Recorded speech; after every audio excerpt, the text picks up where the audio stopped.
Olá, amigos do canal Geomasa. Vamos para mais uma edição do Jornal do Masa. Nós que estamos analisando a famigerada energia nuclear. Para tanto, nós estamos utilizando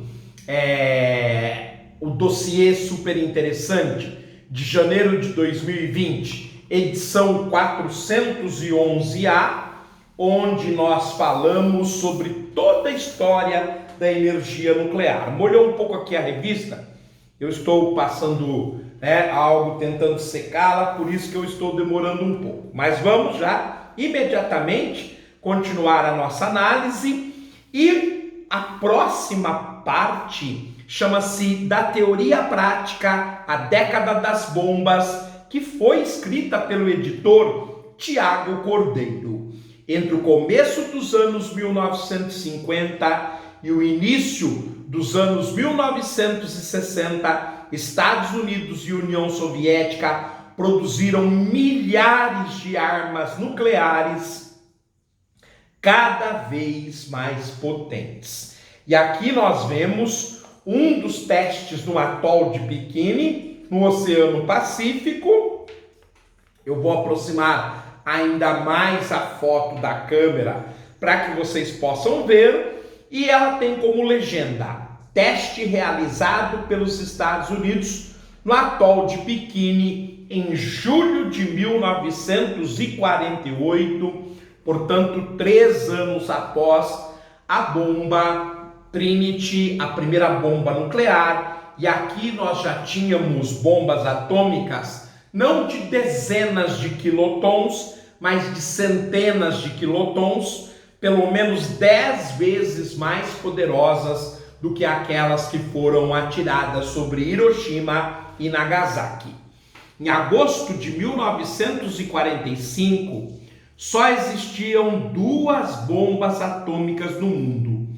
Em 1950, elas já eram 304.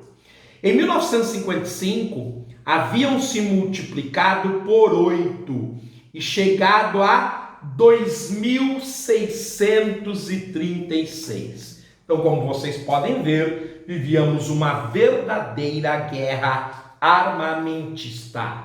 Em 1960, tinham saltado outras 7 vezes, já eram 20.285 bombas atômicas.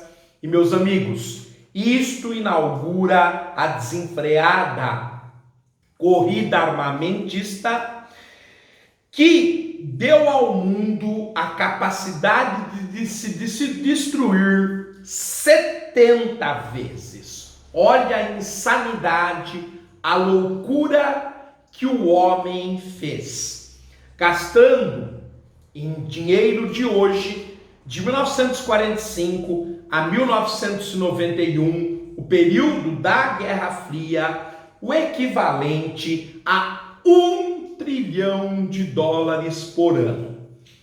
Para que façam uma comparação, se gastasse isso para todos os outros setores, não haveria mais desemprego, pobreza e problema de saúde e educação no mundo todo. Mas o homem preferiu ir para o lado do armamentismo. Não foi só a quantidade que disparou em ritmo alucinante. O clima de Guerra Fria levou Estados Unidos e União Soviética a desenvolver armas até 3.000 vezes mais poderosa do que os 2 artefatos que arrasaram Hiroshima e Nagasaki. Quando elas se tornaram pesadas demais para os aviões transportarem, começaram a surgir então as ogivas que poderiam ser despachadas nas pontas dos mísseis balísticos. Então, quando elas ficaram muito grandes, muito potentes, muito poderosas, já não dava mais para transportar, por maior que fosse o avião de carga. Eles colocaram estas bombas na ponta na cabeça de um foguete para que elas abordassem o território inimigo. Enquanto espalhavam radiação em locais isolados do planeta, os dois adversários mediam forças e colocavam o mundo em alerta. Parecia não haver limites para a corrida armamentista. Como eu disse, eles, Estados Unidos e União Soviética, adquiriram capacidade de destruir o mundo, cada um 35 vezes, somando, portanto, 70 vezes a capacidade de destruição do mundo pelos Estados Unidos com a União Soviética. Só que ao longo dos próximos anos, outros 8 países desenvolveram um programa que lhes deram a bomba atômica. Detonações em série. Os artefatos nucleares eram cada vez maiores e mais potentes.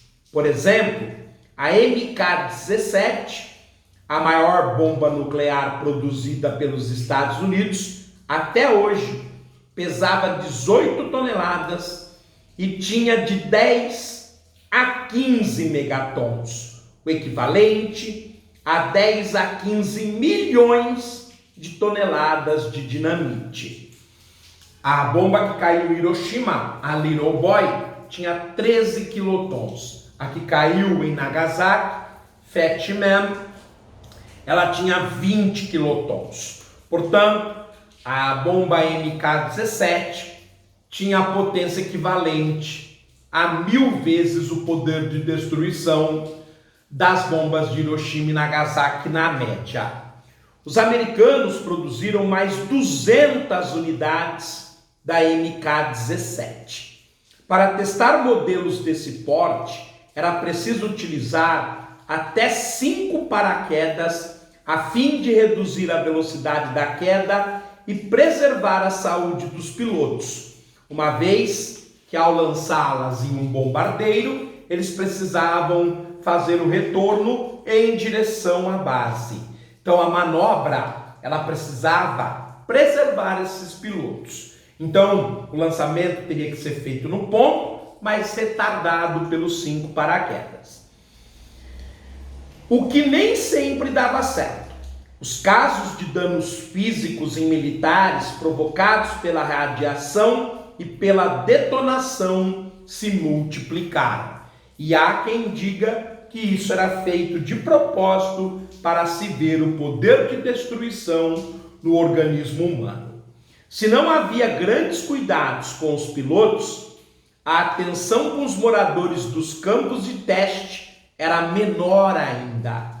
Além do deserto de Nevada, os americanos tinham um local afastado de preferência, o atol de Bikini, um banco de corais localizado 4.200 quilômetros a oeste do Havaí, no Oceano Pacífico, que abriga 23 ilhas em torno de uma lagoa de 600 quilômetros quadrados. Quando criou uma nova peça de roupa para ser usada na praia, nos anos 1940, o estilista Louis Reard previu o escândalo e batizou a novidade explosiva de Bikini. Já os britânicos gostavam de detonar suas bombas em terras isoladas na Austrália, e os franceses utilizaram a parte da Argélia que fica no deserto do Saara para fazer os testes. O que não se fala é que em muitas dessas localidades, em sítios subterrâneos, às vezes se contaminava os aquíferos e os lençóis freáticos, o que no caso norte-americano leva o país a importar água potável até os dias de hoje. Os soviéticos, por sua vez, preferiam detonar artefatos em Novaya Zemlya, um arquipélago ártico no norte da União Soviética, no Círculo Ártico, e em Semipalatinsk, no nordeste do Cazaquistão. Além de 456 testes nucleares, incluindo a primeira bomba nuclear soviética, a RDS-1, detonada em 1949, e a primeira bomba termonuclear que funde átomos em vez de quebrá-los, e por isso é muito mais poderosa, e apelidada de bomba de hidrogênio, desenvolvida pelos russos, que explodiu na região em 1953, Semipalatinsk foi escolhida para a construção da usina nuclear de Mayak. Nós que fizemos vários vídeos, várias reportagens sobre esta região de Mayak, sobre o acidente nuclear de Mayak. Temos uma série aqui no Jornal do MASA analisando Mayak.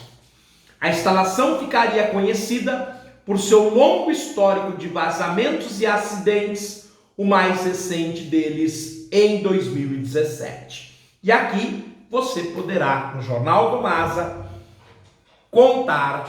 saber sobre a região de Mayak, além de contar conosco para desvendar toda a era nuclear, nós que já estamos chegando a uma dezena de programas sobre energia nuclear. Um forte abraço, fiquem bem, até a próxima.